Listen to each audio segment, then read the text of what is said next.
Day one of the Democrat convention today, our time. Sure was awkward.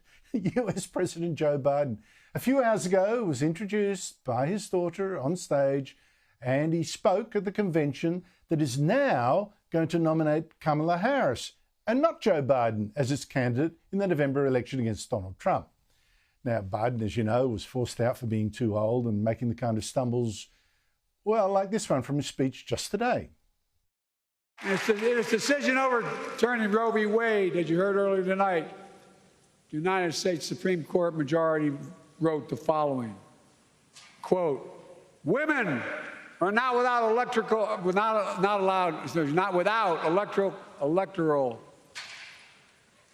or political power." So the crowd naturally was very grateful to Biden for giving way to Harris, his vice president, instead. Thank you. Thank you, Joe, they chanted. It's no wonder then that Biden sounded almost angry as he yelled through a list of his achievements as president, and specifically this one. Record high stock market, record high 401ks, wages up, inflation down, way down, and continuing to go down. Now, the trouble with that boast is that Kamala Harris, Biden's vice president, through all that, is now running away from that boast about inflation, trying hard to distance herself from him because she wants to tap into voter anger at the rising cost of living. A loaf of bread cost 50% more today than it did before the pandemic. Ground beef is up almost 50%. Prices for everyday things like groceries are still too high. You know it and I know it. So a real clash of messaging there. Joining me is Sean Spicer, who was the first White House spokesman of President Donald Trump.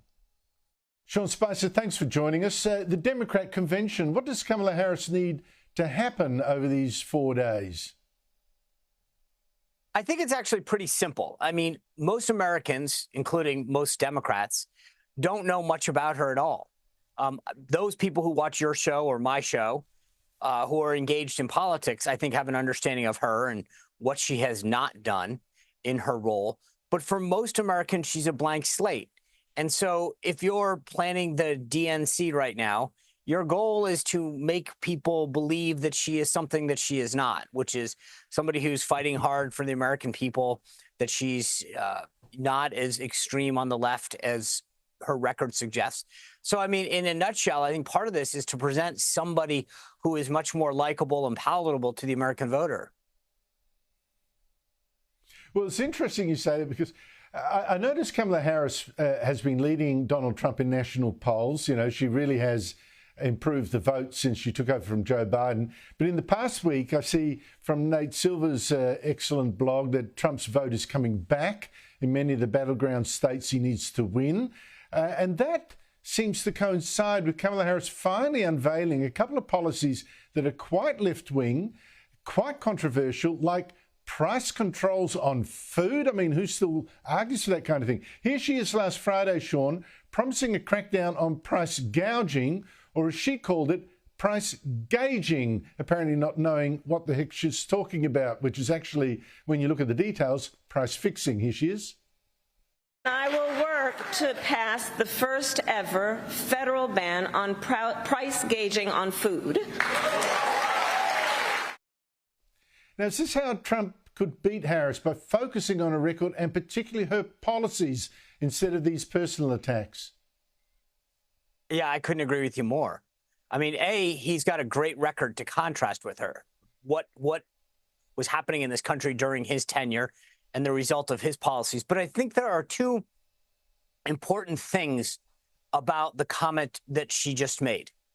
Number one, Andrew, she is the vice president right now. They call it the Biden-Harris administration because they're supposedly partners. So it begs the question, why haven't you done it yet? I think that's, and if she were to engage with the press, which she doesn't, I would hope that that question would come up. I mean, that to me is the simplest thing. The second thing that I find fascinating about this, and believe me, there's a lot more, but these are just the top two. The second thing, though, is this is like an arsonist trying to take credit for putting out a fire that they started.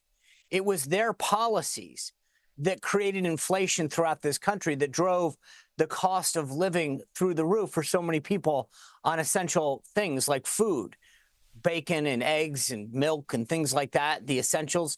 They went through the roof. And now she's talking about, well, we need to have price gouging, whatever she wants to call it. The reality is, how about we just stop the bad policies that are creating these inflationary tools that are wreaking havoc on our economy? But it is unbelievable that she gets away with this, because you have to say to yourself, why are you waiting till day one when your office is in the West Wing of the White House? Why have you not done it? Where is the partnership? You've championed Joe Biden in his policies, right? She keeps talking about how great Bidenomics is. Well, if it's that great, then why isn't it doing what it's supposed to be doing? Why do we need a new day one when you've been there for, 3 years? Well, it's interesting you say press scrutiny. Again, Kamala Harris, she's been there now a month, has not given, as candidate, that is, Democrat candidate, she hasn't given a single press conference or an interview with a journalist in all that time. But she and her very weird running mate, Governor Tim Walz, very much left-wing, incredibly so, they've responded to this criticism, Sean, by interviewing each other with hard questions like this. Like I have white guy tacos and what is like that? black, like mayonnaise and tuna? What are you doing? pretty much ground beef and cheese. That's and, okay. Do you put any flavor in it? No. Oh. Here's the deal. No, they said to be careful and let her know this, that black pepper is the top of the spice level in Minnesota. Sean, how long can they get away with this? First of all, I find that kind of cringy and disgusting. I mean, I'm 52. I've been a white guy my whole life, and I didn't know there were white guy tacos. So I feel like I've been left out of a whole food category. But secondly, I find this kind of just odd. They talk about the fact that they will sit down at the appropriate time, but they have time to make these videos. The weird part about this is I actually think that these things do them more harm than if they actually sat down and talked policy, because people watch the videos like that and go, yeah, you guys are weird.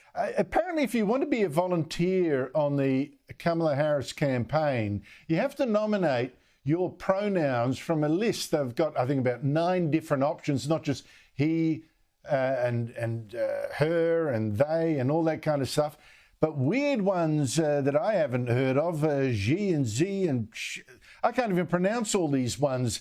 9 different ones, including ones indicating that, for instance, you're gender fluid, but not including men at all. It's just crazy. What does this suggest to you?